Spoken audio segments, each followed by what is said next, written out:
When this woman found an injured baby bird on the street, it proved to be an astonishing discovery. When one woman found an injured baby bird on the sidewalk, she knew that she had to help, so she took the fledgling to a local animal rescue center. Little did she know, however, that she'd just made a very special discovery. In 2014, Imgur user Javausi was on her way home from work in Louisville, Kentucky, when she noticed something strange.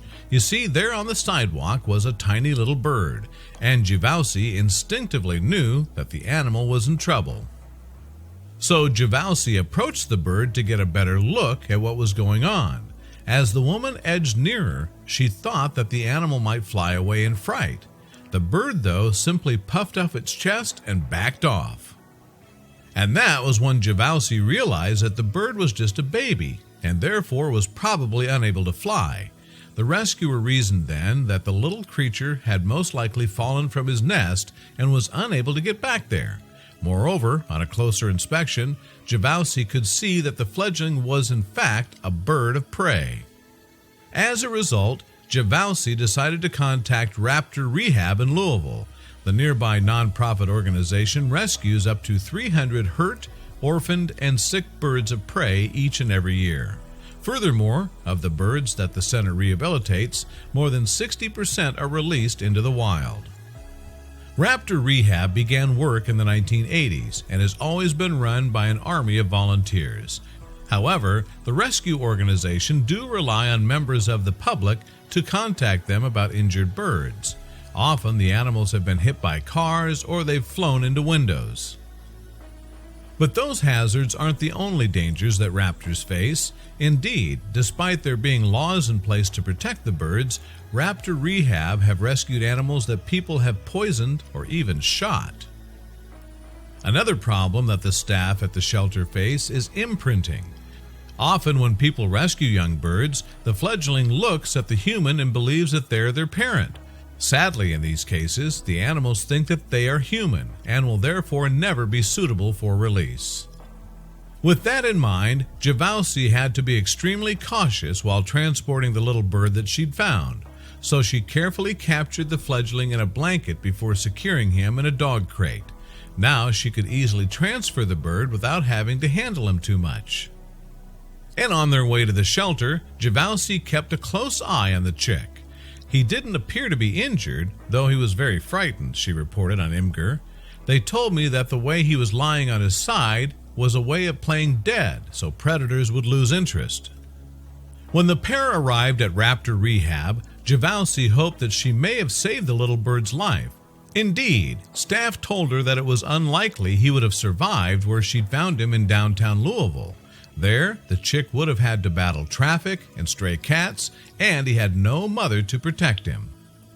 Once the bird arrived at the rescue center, though, volunteers checked him over for illness and injuries, and after the raptor's health check, staff allowed Javausi to finally give the baby a name. Subsequently, she settled on the moniker Victor, after the Harry Potter character Victor Crumb. But despite the no doubt stressful situation for Victor, he still behaved himself through the entire process. Even though he was frightened and doing his best to warn us off, Victor was pretty calm, Javausi wrote on Imgur. He never tried to bite and only once tried to escape. Nonetheless, there was still a surprise in store for Javausi. You see, the rescuer had believed that the fledgling was a peregrine falcon. However, Victor turned out to be an American kestrel, the smallest but most abundant falcon in North America.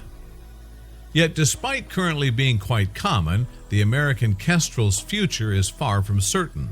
Indeed, the species' number are in decline due to a lack of suitable nesting places. Every life the Raptor Rehab can save is an important one then. As a result, to give Victor the best chance of a release, he went to live with a foster family. Yes, the rescue center had the perfect pair of adoptive parents, American kestrels Pinky Lee and Jack.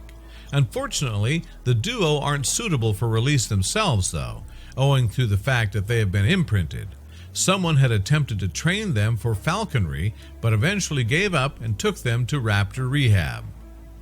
Since then, Pinky Lee and Jack have taken many chicks under their wings and have raised the fledglings into adulthood. Happily, this has allowed volunteers to later release some of the young birds into the wild. Little Victor then found himself in very good hands. Because Victor was so young, though, staff expected that he would stay with Pinky Lee and Jack for some time. Indeed, they would probably care for him all through the cold winter months. That way, he would have the best shot at surviving upon his release in the springtime. As a result, Javousi felt reassured that she was leaving Victor in the best possible hands. After Victor got settled, the volunteers took me on a full tour of their facilities, she revealed.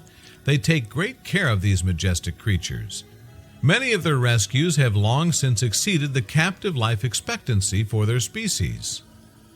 And with that, Javousi left Victor to his recovery, safe in the knowledge that he would one day know freedom. They'll call me before releasing him back to his natural habitat, she continued, and I can call to check up on him any time, or even visit during their public hours. Hopefully then, Victor will live a long and happy life.